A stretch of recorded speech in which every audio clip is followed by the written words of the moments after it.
Bonjour à tous, bienvenue à toutes et à tous dans notre webinaire Entrepreneurs de sens, le premier rendez-vous d'une longue série. Ce webinaire est co-organisé avec le CIC et la société Clickea. Nous avons donc pour objectif de vous offrir un moment privilégié pour échanger, partager avec des experts sur des sujets de l'entrepreneuriat avec un grand E. Entreprendre pour donner du sens. Nous souhaitons donc créer du lien entre des mondes qui ont à s'apporter, permettre à chacun d'avoir des conseils sur la gestion, l'optimisation, la création, le digital, la communication, bref, autant de sujets. Favoriser des rencontres entre entrepreneurs, futurs entrepreneurs et experts. Voilà, telle est la genèse de ce webinaire et entrepreneurs de sens. Pour ce faire, je suis accompagnée de Julien. Julien Bonjour. qui est le directeur de la société, directeur général de la société Clickea, qui est une société de conseil qui intervient sur l'ensemble des fonctions support, administratif, communication web, achat, contrôle de gestion, etc. Clickea vous accompagne dans vos projets depuis la création jusque dans la continuité. Pour toute question, donc vous pouvez contacter Julien qui est référencé sur Google sur l'entreprise Clickea. Merci Émilie, merci au CIC. Bonjour à toutes et à tous. Merci de votre confiance et de nous permettre ensemble de proposer ce moment privilégié. Entrepreneur de sens. Donc je partage ce moment avec Émilie, qui est directrice de l'agence CIC à Mont-Saint-Aignan, que vous pourrez retrouver sur Google, CIC Mont-Saint-Aignan. La CIC est la banque d'une PME sur trois. Elle fait figure de spécialiste par les moyens mis à disposition de ses clients, un chargé d'affaires dans chaque agence, de proximité, partout en France. Donc vous retrouvez évidemment toutes les agences sur Google. Entreprendre et donner du sens. Un rendez-vous à ne pas rater sous aucun prétexte. Le premier rendez-vous que vous pourrez voir, revoir en replay, mais aussi partager au plus grand nombre. Donc aujourd'hui, pour ce premier rendez-vous, nous allons aborder deux sujets qui ne sont pas des moindres. Le choix du mode d'exercice de l'activité professionnelle, autrement dit, le choix de la structure juridique, les avantages, les inconvénients, en fonction de votre situation personnelle. Que choisirez-vous? SAS, SARL, micro-entreprise? Frédéric Guédon, expert comptable du cabinet Burette, nous expliquera tout dans quelques instants. D'ailleurs, vous pourrez retrouver M. Guédon du cabinet Burette sur Google. La deuxième intervention sera comment impliquer vos collaborateurs dans la réussite de votre entreprise, motiver ses salariés, les impliquer dans le développement de l'entreprise, les rétribuer en optimisant les coûts. Optimisez aussi votre propre rémunération de dirigeant. Je n'en dis pas plus, Émeric Lefin, chargé d'affaires ingénierie sociale au sein du CIC, nous expliquera tout dans quelques instants. Encore merci pour votre participation. Le premier webinaire Entrepreneur de sens, vous faites partie de l'histoire, de l'aventure. Vous pourrez poser toutes vos questions à tout moment et nous prendrons 15 minutes à la fin des interventions pour y répondre. Et maintenant, je passe le flambeau à Frédéric Guédon, expert comptable au sein du cabinet Burette, pour la première intervention, le choix de la structure juridique. Frédéric, c'est à vous. Bonjour à toutes et à tous. Je vais intervenir sur un sujet qui est quand même relativement complexe et essayer d'être plutôt succinct puisque c'est un sujet qui nécessite plutôt un temps conséquent et qui est surtout très important puisqu'il détermine une bonne partie de l'avenir de votre activité professionnelle, mais ce n'est pas qu'un choix de début d'activité, ce peut également être un choix au cours de votre activité professionnelle. Donc je vais vous proposer pendant ce séminaire de vous parler des différentes structures juridiques qui sont applicables, ensuite de vous proposer un tableau récapitulatif de l'ensemble des informations importantes que je vous aurai partagées, et enfin je terminerai par les avantages et les inconvénients qui, selon moi, existent sur chacun des modes d'activité. Donc c'est une question qui est primordiale, qu'il faut se poser dès l'origine, si on est créateur d'entreprise, et elle dépend de plusieurs critères. Tout d'abord, la nature de l'activité exercée, ensuite l'existence ou non de patrimoine à protéger, ensuite de formalités administratives qui sont plus ou moins complexes en fonction du mode d'exercice que l'on choisit, du statut social que le chef d'entreprise souhaite adopter, et enfin du régime d'imposition des résultats de l'activité professionnelle. Donc, Les principales modes d'exercice sont les suivants. Tout d'abord, la micro-entreprise, ensuite l'entreprise individuelle et enfin la société. La micro-entreprise, donc, elle a plutôt un mode de fonctionnement qui est simplifié, puisqu'on s'inscrit en tant qu'auto-entrepreneur, on doit effectuer des déclarations mensuelles ou trimestrielles de son chiffre d'affaires, et desquelles découle le paiement des charges sociales et éventuellement, sur option, la possibilité de payer son impôt sur le revenu directement à la source. Il n'y a pas d'obligation de tenir de comptabilité, et donc c'est un mode plutôt simple au niveau de la gestion. À la base, la micro-entreprise est connue sous le nom d'auto-entreprise. Le terme a disparu, mais on continue de l'utiliser. Ça a plutôt été créé à la base pour éviter le travail au noir et surtout le rendre déclaré. Il est applicable lorsque le chiffre d'affaires ne dépasse pas 176 000 € si l'on vend des marchandises et 73 000 € si l'on réalise des prestations de services. Il y a également des problématiques de TVA qui peuvent exister, même si on est en micro-entreprise, à partir du moment où l'on dépasse 82 800 € de chiffre d'affaires pour les ventes de marchandises et 33 200 pour les prestations de services. Donc, lorsque l'on dépasse ces seuils, on a l'obligation d'établir des déclarations de TVA le 1er janvier de l'année suivante, sauf si on dépasse rapidement 91 000 € pour les ventes et 35 200 pour les prestations de services. Et dans ces cas-là, la déclaration de TVA doit être établie dès le mois qui suit le dépassement. Sur un plan d'impôt sur le revenu, le chiffre d'affaires réalisé doit être déclaré sur la déclaration d'impôt et vous bénéficiez d'un abattement qui est fonction de l'activité que vous réalisez, qui est de 71% pour les ventes de marchandises, 50% pour les prestations et 34% pour les professions libérales. Donc en gros, on ne tient pas compte des charges qui sont effectuées, c'est le chiffre d'affaires moins l'abattement. Je vous ai exposé tout à l'heure que vous aviez la possibilité d'opter pour le prélèvement libératoire de l'impôt sur le revenu avec les déclarations mensuelles ou trimestrielles. Sur un plan de charges sociales, les déclarations que l'on fait génèrent le paiement de charges sociales au taux de 12,8% lorsque l'on vend des marchandises et de 22% lorsque l'on réalise des prestations de services. L'entreprise individuelle, donc elle est un petit peu plus complexe que la micro-entreprise, mais pas beaucoup plus. Elle est souvent utilisée par les entrepreneurs qui souhaitent exercer seuls et en fonction de l'activité que l'on exerce, si elle est industrielle ou commerciale, on relève de la catégorie des BIC, bénéfices industriels et commerciaux, et si on est profession libérale, on dépend de la catégorie des BNC, les bénéfices non commerciaux. En termes d'obligations déclaratives, c'est plutôt léger. On a une facilité de constitution avec assez peu de formalités à réaliser. Pas de capital minimum à libérer à l'origine. On a une difficulté qui n'est pas des moindres, c'est que les patrimoines personnels et professionnels ne sont pas différenciés et la notion de responsabilité du dirigeant prend tout son sens puisqu'elle est indéfinie, donc le patrimoine personnel peut être également mis en cause en cas de problématiques financières. Il existe cependant un moyen de déroger un petit peu à cette règle, qui est le fait d'établir, et je vais essayer de le dire sans bafouiller, d'insaisissabilité de l'habitation principale. On a l'obligation de tenir une comptabilité et d'établir un bilan en fin d'année et de réaliser des déclarations de TVA si les seuils dont je vous ai parlé tout à l'heure, qui sont les mêmes, sont dépassés. Les résultats sont soumis à l'impôt sur le revenu, c'est-à-dire que le dirigeant doit déclarer le résultat qu'il réalise sur l'entreprise individuelle. Au niveau social, l'entrepreneur dépend du régime des non-salariés. Il est soumis aux charges sociales sur le résultat qu'il réalise, ce qui peut avoir quelques inconvénients, et dépend de l'URSSAF, donc qui était anciennement le RSI, mais l'ensemble des formalités ont été reprises par l'URSSAF.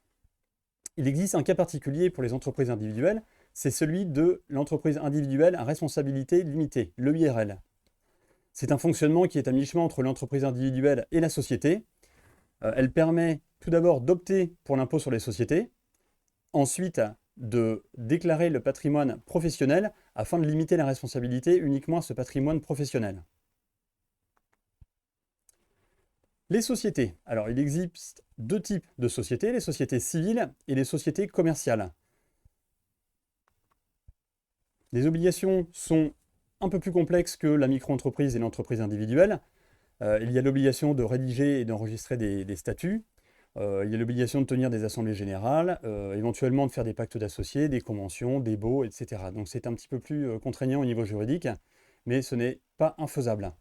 Il existe des règles particulières pour chaque société, notamment au niveau du capital minimum qui est à libérer et du nombre d'associés qui est requis sur chacune des structures. La responsabilité du dirigeant, sauf pour les sociétés civiles, est limitée aux apports. Donc, ce qui est plutôt intéressant par rapport aux autres structures que je vous ai exposées précédemment. Les sociétés civiles, donc comme leur nom l'indique, ont pour vocation le fait d'exercer une activité à caractère civil. Donc, c'est régulièrement utilisé pour la gestion de patrimoine immobilier, type société civile immobilière, SCI, mais également parfois dans d'autres cas pour certaines professions libérales, par le biais de sociétés civiles professionnelles. Les associés sont imposés personnellement sur le résultat qu'ils réalisent, sauf lorsqu'ils optent pour l'impôt sur les sociétés. Le dirigeant est également non salarié, il est gérant, et il dépend pour ses charges sociales de l'URSSAF, et sa responsabilité, et c'est un peu la problématique, est indéfinie. La SARL, ou EURL lorsque la SARL est à un seul associé, a pour objet le fait d'exercer une activité commerciale. Les résultats sont soumis à l'impôt sur les sociétés, sauf dans un cas très précis, qui est le cas des SARL de famille, pour lequel on est à l'impôt sur le revenu. Le dirigeant est également gérant, aussi non salarié. Le seul cas où il est salarié, c'est lorsqu'il est gérant minoritaire. Le gérant dépend de l'URSSAF pour le paiement de ses charges sociales, et il est soumis à l'impôt sur le revenu, non pas sur le résultat dégagé par la structure, mais sur la rémunération qu'il décide de s'accorder. Et sa responsabilité est limitée aux apports qu'il a effectués, sauf quelques cas particuliers, où le dirigeant peut avoir exercé des opérations qui étaient un petit peu frauduleuses ou à la limite de ses compétences, et parfois la responsabilité personnelle est engagée, mais ce sont des cas qui sont extrêmement rares. La société anonyme et la société par action simplifiée, SAS ou SA, est également une activité commerciale. Le résultat est aussi soumis à l'impôt sur les sociétés. Contrairement à la SARL où le dirigeant était gérant, ici le dirigeant est président ou directeur général et a un statut de salarié, c'est-à-dire qu'il a un bulletin de paye et il est soumis au régime général de la sécurité sociale. Il est imposé sur sa rémunération également et non pas sur le résultat de la structure, et sa responsabilité est également limitée aux apports qu'il réalise. Alors j'ai essayé de vous présenter dans un tableau synthétique l'ensemble de ce que je viens de vous évoquer, sachant que les composantes principales, qui sont celles dont vous allez certainement avoir besoin lorsque vous réfléchirez à votre projet d'installation ou de restructuration, c'est quel est le capital minimum pour l'installation.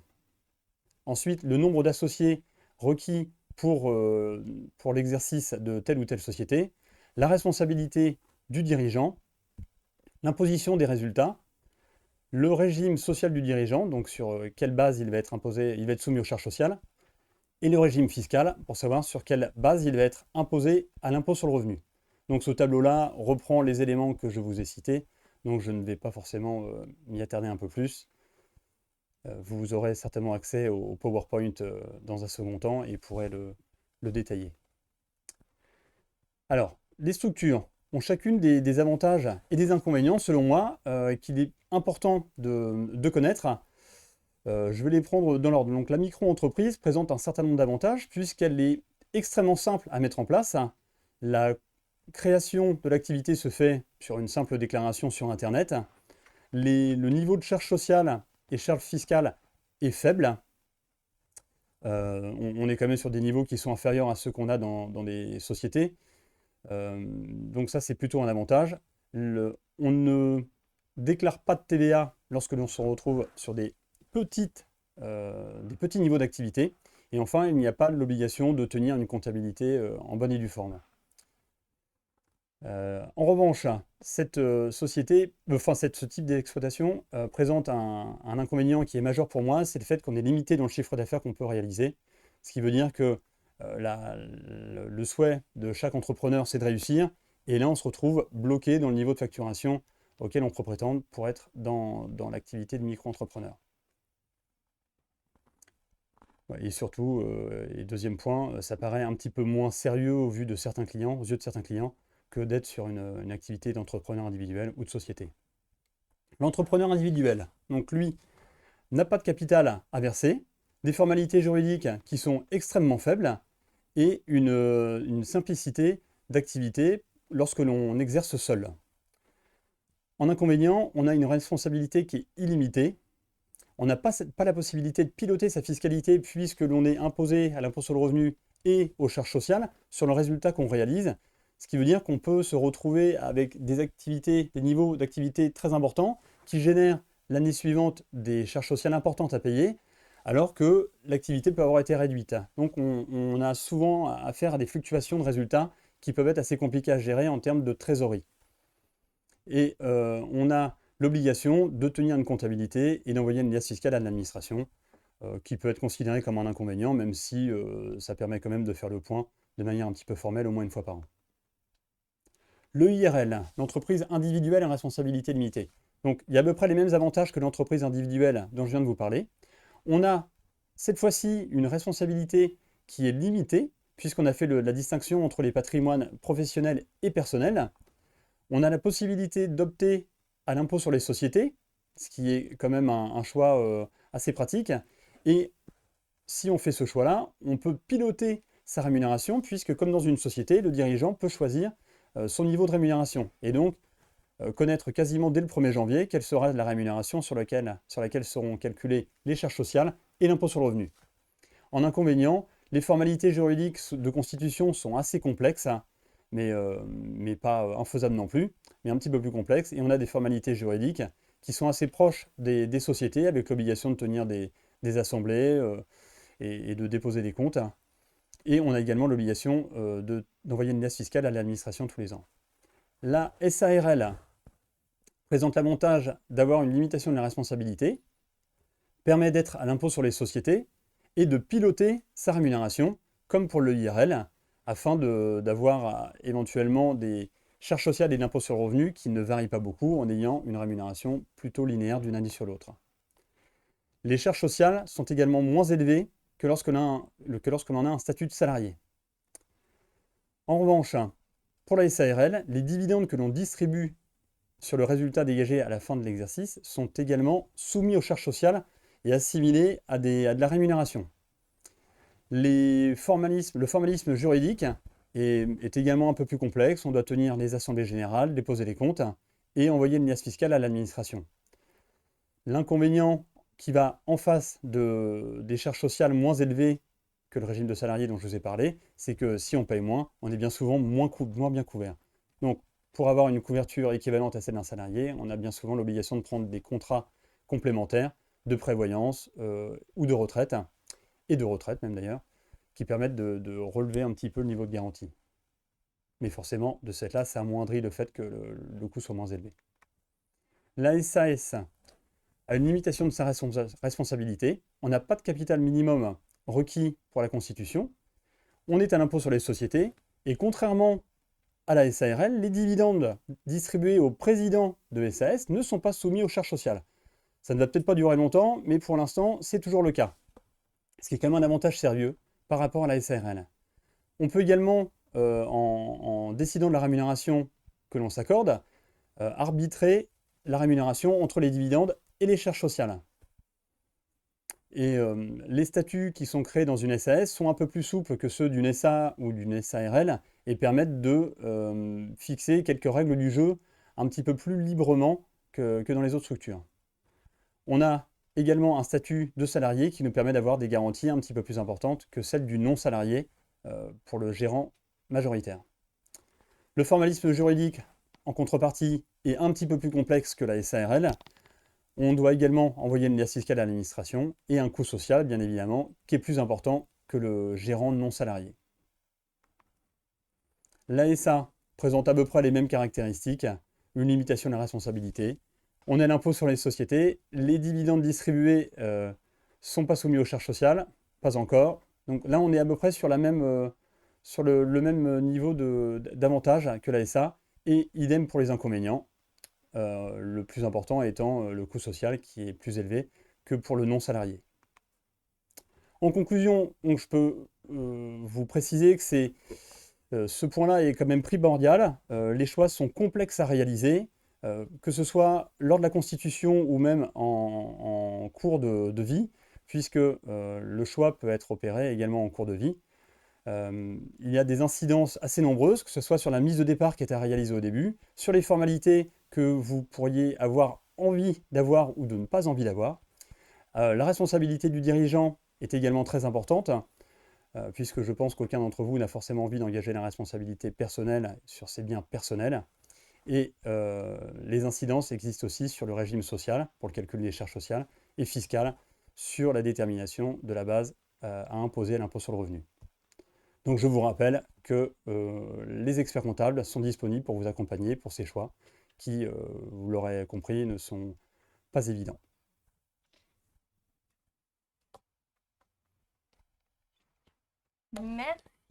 Merci beaucoup Je vous en prie. Frédéric. Donc c'est un sujet effectivement très intéressant, très stratégique que vous nous avez brillamment présenté. Nous avons reçu des questions pendant votre intervention. Nous y répondrons pendant la deuxième partie, après la deuxième intervention. Et maintenant, je vais passer la parole à Émeric qui va vous aborder le sujet très attendu. Comment impliquer vos collaborateurs dans la réussite de votre entreprise? Émeric, c'est à vous. Merci Émilie, bonjour à toutes et à tous. Donc effectivement, l'idée c'est de vous présenter les différentes solutions, j'ai envie de dire financières, pour optimiser la performance sociale de vos équipes, de vos collaborateurs, mais aussi l'optimisation de la rémunération du dirigeant. Alors on sait qu'aujourd'hui, effectivement, l'enjeu majeur pour un chef d'entreprise, c'est bien de réussir à impliquer, motiver ses collaborateurs. Alors pour ce faire, il existe plusieurs solutions, des solutions dites financières, des solutions dites non financières. Moi, je vous propose de vous présenter le sujet de l'épargne salariale. Alors, le sujet de l'épargne salariale, c'est un dispositif qui est collectif, de par son nom, et qui va regrouper deux supports, au travers un support plan d'épargne entreprise, un support plan d'épargne retraite complémentaire, et qui n'est pas certes réservé à l'apanage des grands groupes, tel qu'on peut le penser. Il est aussi ouvert aux petites structures que compose notre paysage aujourd'hui sociétal, dès lors où vous avez un salarié. Donc les bénéficiaires sont bien le chef d'entreprise, son conjoint collaborateur, son conjoint associé, et les entreprises en fait qui composent aujourd'hui votre structure d'entreprise. Alors l'idée pour un chef d'entreprise à ce moment de l'histoire, c'est bien d'ouvrir deux plans. Le premier plan, ce qu'on va appeler le plan d'épargne entreprise, qui est un plan sur 5 ans, 5 années, dans lesquels les fonds seront bloqués 5 ans, où l'épargnant, donc le salarié, va préparer une épargne pour financer différents projets, et pour lequel en fait l'entreprise va suppléer cet effort d'épargne pour récompenser, pour motiver. Alors certes, ces fonds sont bloqués pendant 5 ans, mais il existe des cas de déblocage par anticipation qui vont permettre en fait de débloquer ces avoirs avant l'échéance en fait de ces fameuses durées de 5 ans. Alors les cas de déblocage, il en existe une multitude. Ils sont plutôt appelés les cas, j'ai envie de dire, heureux de la vie, avec la naissance d'un troisième enfant, la conclusion d'un mariage, d'un PACS, l'acquisition de la résidence principale, voire même sa construction, et les cas plutôt, j'ai envie de dire, malheureux, ou les cas présentant les fameux cas des aléas de la vie, j'ai envie de dire, avec la rupture du contrat de travail, avec les cas de décès, d'invalidité, surendettement, que composent malheureusement effectivement nos vies quotidiennes. Alors, bien entendu, en tant que teneur de compte, on vous propose également une solution pour vous avancer ces avoirs si vous ne rentrez pas dans les cas de déblocage par anticipation. Et on est un des seuls teneurs de compte à le proposer, en tout cas sur la place. C'est-à-dire qu'on peut aussi vous faire une avance sur les fonds qui seraient bloqués et pour lesquels en fait, vous ne rentrerez pas dans les cas de déblocage par anticipation. Alors, il existe également un deuxième volet qu'on va appeler le plan d'épargne retraite complémentaire, pour lequel le chef d'entreprise va pouvoir aussi proposer une forme d'épargne à son salarié, sur lequel l'entreprise va également abonder. Alors, c'est un produit à horizon plutôt, j'ai envie de dire, retrait. Donc là, on est plutôt sur le long terme, sur lequel l'entreprise va préparer aussi le projet de financement de retraite. On sait qu'aujourd'hui, la retraite est un enjeu, en tout cas, pour nous, salariés. Et là, l'idée, c'est d'aller accompagner le salarié à préparer et à financer sa retraite. Alors, il existe aussi un deuxième cas qui va permettre de débloquer ses avoirs avant l'échéance long terme de la retraite, qui est cette fois-ci l'acquisition de la résidence principale pour permettre également de débloquer les fonds et sans attendre l'échéance de ce plan. Alors, on voit ici finalement deux solutions pour préparer une épargne complémentaire, préparer, financer un projet de vie sur lequel l'entreprise va pouvoir accompagner ses salariés, suppléer l'effort d'épargne du salarié sur le PUI ou sur le pérécolis pour toujours en tout cas motiver et fidéliser, accompagner les salariés dans ce type de dispositif. Alors, comment ça fonctionne en pratique? Alors, le fonctionnement, il est assez simple. Il existe aujourd'hui, au moment de l'ouverture, la possibilité de définir ce qu'on va appeler le taux d'abondement. Alors, le taux d'abondement, c'est l'effort d'épargne qui va être consenti par le chef d'entreprise pour venir suppléer l'effort d'épargne personnel que le salarié aura investi. Donc, on ne fait pas bien entendu ce qu'on veut dans ce type de dispositif. Il existe des plafonds légaux. Alors, les plafonds, c'est ceux que vous voyez ici à l'écran. Côté PUI, on est sur un plafond maximum d'abondement à 3 290 €. Et côté pérécolis, on est sur un plafond légal à 6 582 € pour arrondir les sommes.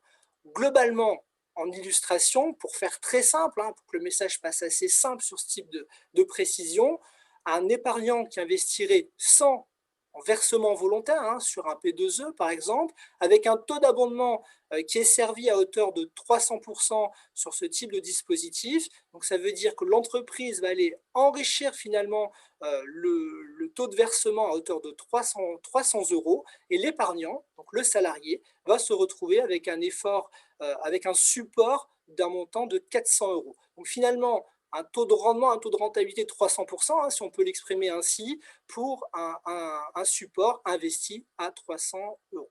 Ouais, donc Émeric, c'est très intéressant. Est-ce que tu pourrais nous en dire plus sur l'avantage fiscal et nous donner des chiffres pour qu'on comprenne bien, s'il te plaît?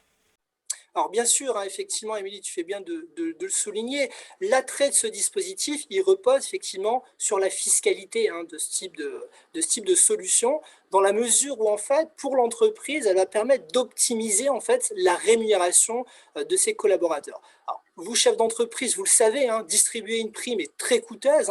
La fiscalité est très importante. Le niveau de charge sociale patronale est de 50%, le niveau de charge sociale salariale est de 25%. Donc finalement, sur une prime de 1 000 € que vous souhaitez rétribuer aujourd'hui à un salarié, j'avoue, il va vous en coûter 1 500 €. Et côté salarié, il va en percevoir une fois que la tranche d'impôt effectivement sera passée par ce niveau-là, on va arriver à un montant de 500 €. Donc globalement, un taux d'efficacité qui est assez moindre, contrairement à l'abondement, puisque l'abondement reste exonéré de charges sociales salariales, exonéré de forfait social sur ce type de montant au niveau de l'abondement. Donc, ce qui fait qu'aujourd'hui, pour l'entreprise, verser 1 000 sur l'abondement va en coûter 1 000. Côté salarié, vous avez également un bénéfice supplémentaire, contrairement à la prime classique, dans la mesure où il n'y a quasiment pas de charge sociale salariale, si ce n'est qu'il n'y a que la CSG-CRDS à supporter, à hauteur de 9,7%. Donc ici, on voit dans l'exemple est assez parlant.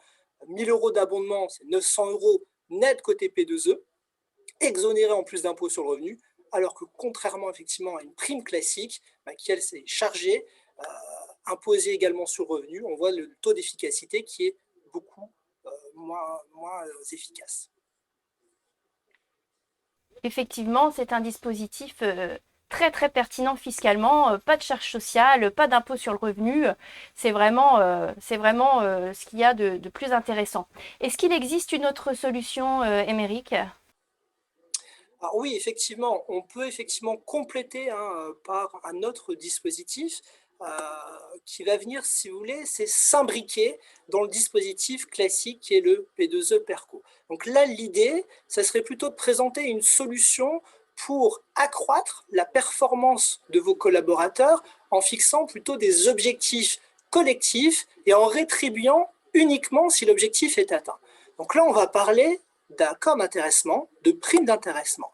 Alors, l'accord d'intéressement, c'est quoi? C'est un dispositif qui est, vous l'avez compris, hein, qui est collectif, qui s'ouvre à l'intégralité de vos salariés, dès lors que vous avez un salarié, où vous, chef d'entreprise, vous êtes également, bien entendu, bénéficiaire, tout comme le conjoint collaborateur ou associé, hein, comme je l'évoquais tout à l'heure au niveau de l'épargne salariale. Et ce type de dispositif est assez intéressant puisque c'est un outil de rémunération qui est un variable complémentaire et qui ne va se déclencher que si l'objectif aura été atteint. Et surtout, c'est un dispositif que vous pouvez inscrire dans la durée, puisque vous pouvez fixer un accord d'intéressement pour une durée maximum de 3 années. Le grand point avantageux de ce type de dispositif, c'est qu'il est surtout défiscalisé, mais ça on le verra tout à l'heure dans un exemple.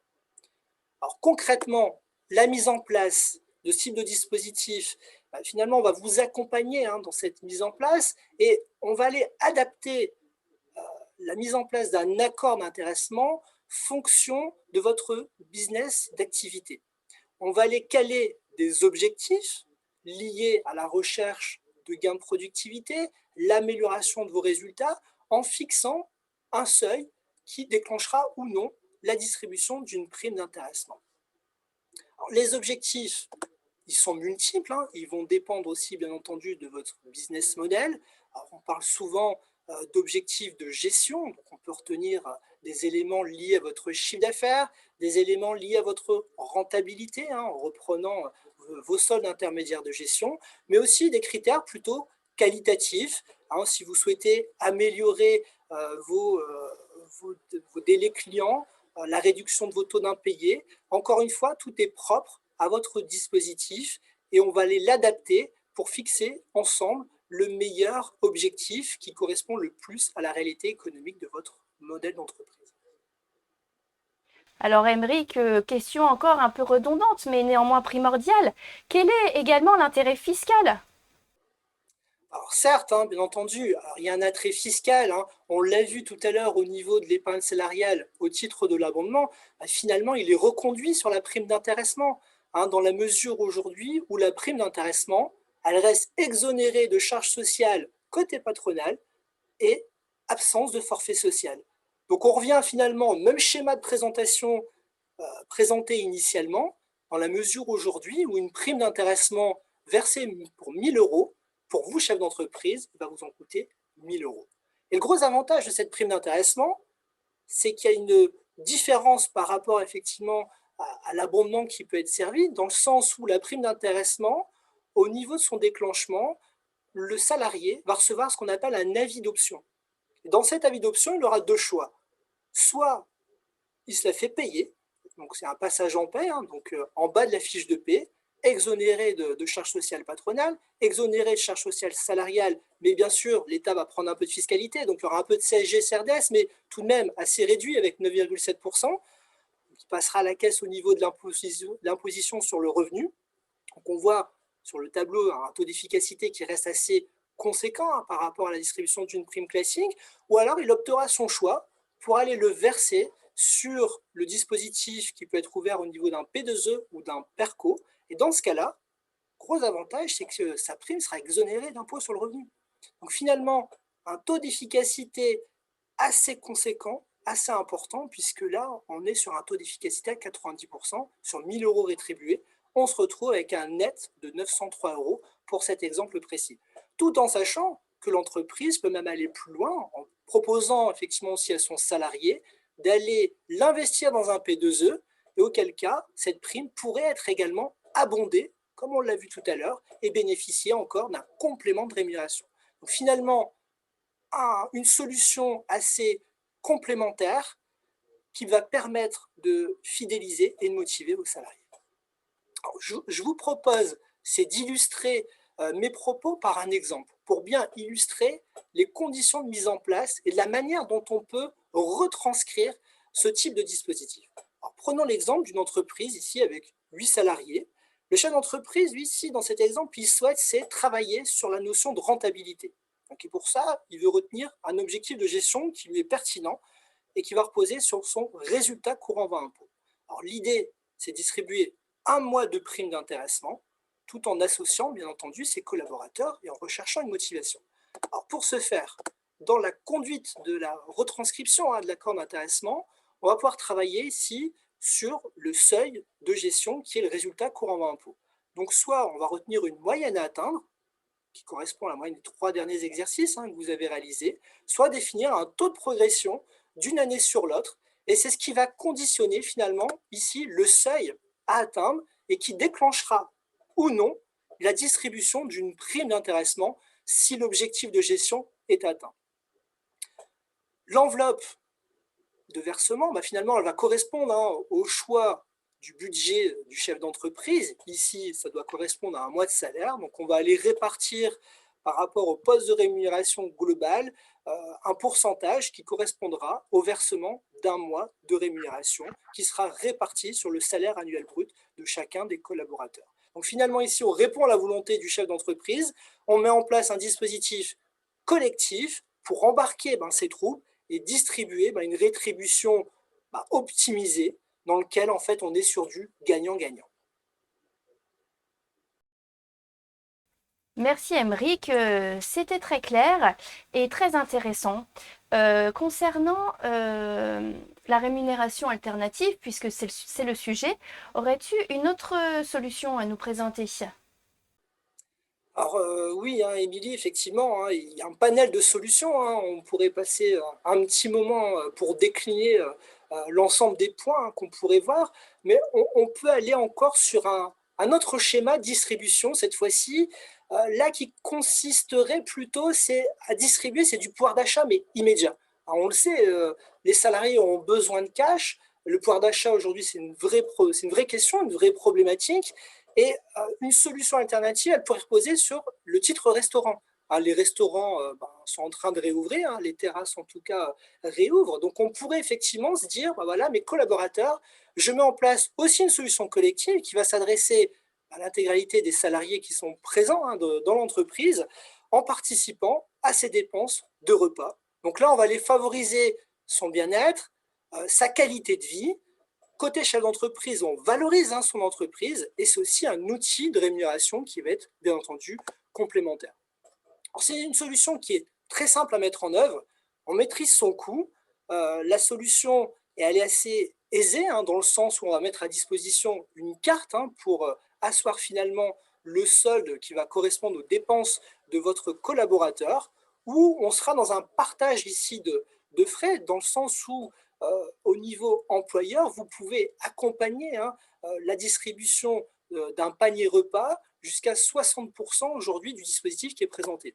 Alors globalement, ça veut dire quoi? Ça veut dire qu'en termes de fiscalité, aujourd'hui, vous pouvez participer à la distribution d'un titre resto jusqu'à 5,55 € par jour travaillé. Donc globalement, si on annualise cette distribution de pouvoir d'achat qu'on va venir apporter aux salariés, ça équivaut à la mise en place, à la distribution d'une prime annuelle complètement défiscalisée, donc libre de charge, libre de fiscalité pour le salarié, qui correspond à un montant annuel de 1 200 €. Donc c'est assez conséquent. Le salarié se retrouve avec une somme à dépenser au quotidien, avec une valeur faciale aujourd'hui du titre resto qui peut aller jusqu'à 9,25 € si vous participez à hauteur de 60% de la participation, et un ticket de dépense de 19 € dans son utilisation. Complètement exonéré de charges côté entreprise, exonéré de charges côté salarié. Donc une solution assez simple, efficace. Nous travaillons avec le réseau Endered France pour cette distribution. Et aujourd'hui, le salarié va pouvoir aller l'utiliser librement dans les restaurants, dans les supermarchés, hypermarchés, pour les dépenses aussi d'alimentation, et participer à ces dépenses de repas. Donc voilà, finalement, le panel des différentes solutions qu'on était à même de vous présenter, de vous proposer. Alors bien entendu, nous restons à vos côtés pour vous accompagner, répondre à vos questions. nos agences de proximité, accompagnées des différents chargés d'affaires professionnels, et moi compris, pourront bien entendu vous aiguiller, vous accompagner et vous orienter dans ces démarches. Je vous remercie pour votre attention. Merci Émeric, merci pour cette intervention qui en effet est très intéressante puisque motiver ses salariés, même si à la fois nous avons un management bienveillant, des outils et du matériel mis à disposition convenable, une ambiance comment dire, plutôt agréable, ça passe souvent par le cash, par la rémunération. Donc en effet, pour motiver ses salariés, on peut mettre en place tous ces dispositifs. Alors, il y a des questions pour toi Émeric, mais juste avant, je vais interroger, donc on a eu une question de nos auditeurs. D'ailleurs, continuez à nous envoyer vos questions. Et une question pour Frédéric. Donc Frédéric, on a parlé de création, de choix du statut, mais aussi de restructuration. Et donc la question, c'est est-il possible de changer de statut juridique en cours de vie de l'entreprise? Absolument. Je vous en ai touché 2 mots. Effectivement, c'est une question qu'on se pose au début lorsqu'on crée son activité, mais qu'on peut également se poser en cours de vie. Parce qu'on estime que le mode de choix qu'on a choisi au début n'est plus du tout adapté. Donc on peut éventuellement décider de transformer son entreprise individuelle et de passer en société. On peut être déjà en société type SARL et vouloir passer en SAS pour changer de statut social, quand on peut le faire à tout moment, mais il y a quand même quelques règles à respecter. D'accord. Et donc, quelles sont ces règles, justement, les procédures? On ferme, on recrée, on modifie le statut? Comment ça se passe? Lorsqu'on est déjà sous forme de société commerciale, Mhm. je prends l'exemple de la SARL qui souhaiterait passer en SAS, les formalités sont plutôt juridiques, puisqu'il s'agit d'une simple transformation, mais sans création d'une nouvelle entité juridique. En revanche, le point qui est un petit peu plus compliqué, c'est lorsque l'on exerce sous forme d'entreprise individuelle et que l'on souhaite passer en société. Ce qui se passe habituellement, c'est qu'on doit arrêter l'activité pour commencer une nouvelle activité, et ce qui engendre notamment des problématiques fiscales et notamment des plus-values lorsque l'on arrête son entreprise individuelle. Il existe néanmoins quelques stratagèmes, quelques ruses pour pouvoir éviter cela. C'est l'apport de son entreprise individuelle à une société et qui permet de bénéficier de report ou de sursis d'imposition sur la plus-value réalisée au moment de l'apport sur l'entreprise individuelle. Très bien. Merci pour cette astuce. Et c'est d'ailleurs ça, entrepreneur de sens, c'est vous donner toutes les astuces et les petites combines, justement, pour bénéficier d'avantages fiscaux. Alors, il y a aussi une question, c'est quel est le coût, alors une fourchette d'une création de société? Alors, entre les honoraires de rédaction de statut, le dépôt au greffe et au centre de formalité des entreprises, les insertions dans des journaux d'annonces légales, il faut compter grosso modo 1 000 € pour la constitution de société. Ok, donc 1 000 € c'est une fourchette. Voilà. D'accord, très bien. Mm. Donc du coup, je vais passer à Émeric. J'ai une question pour Émeric. Concrètement, alors une personne nous dit concrètement, je veux mettre en place un de ces dispositifs. Comment faire? Je prends rendez-vous, je fais comment? C'est la banque qui s'occupe de tout, notamment le CIC, ou voilà, je fais comment? J'appelle un avocat, j'organise comment ces dispositifs? Alors c'est une bonne question pratique, hein, Julien. Donc effectivement, on accompagne en fait du début à la fin, hein, pour la rédaction du règlement du plan, hein, quand on est côté rédaction plan d'épargne d'entreprise Pérécole. On s'occupe également du dépôt de la publicité donc auprès de la direction du travail, hein, pour les produits également qu'on est à même de proposer, de présenter. Donc il y a un accompagnement global dans la rédaction juridique, dans le conseil, hein, qu'on peut donner aussi par rapport aux différents taux d'abondement, différents plafonds, différentes solutions possibles, par rapport aussi aux choix et aux objectifs du chef d'entreprise. Donc l'idée, c'est vraiment d'apporter une solution clé en main et d'accompagner le dirigeant dans cette mise en place du début à la fin. Très bien, merci, merci Émeric. Du coup, pour cette réponse, si vous avez d'autres questions, je répète, n'hésitez surtout pas à les poser en direct et on y répondra. Donc j'ai d'autres questions, notamment pour Frédéric. Et donc voilà, aujourd'hui, la question est la suivante. Y a-t-il une structure juridique aujourd'hui plus en vogue et pourquoi? Alors oui, il y en a quand même une qui se détache parmi toutes celles dont je vous ai parlé, c'est la SAS. Alors elle présente quand même plusieurs avantages, donc je ne vais pas tous les redéfinir, mais on est quand même sur une structure où on est salarié. Les gens sont souvent rassurés par le fait d'avoir un bulletin de paye, sont souvent rassurés par le fait de ne pas dépendre de l'URSSAF ex-RSI, qui fait toujours un petit peu peur. Donc la SAS se détache, elle permet donc d'avoir une liberté au niveau des statuts et de prévoir quelques clauses qui sont un petit peu plus libres que dans les autres sociétés. Et surtout, avantage non négligeable, c'est que les dividendes, je vous l'ai signalé tout à l'heure, ne sont pas soumis aux charges sociales. Très bien. Alors justement, j'ai une question sur les dividendes. Comment sont imposés les dividendes dans une SAS?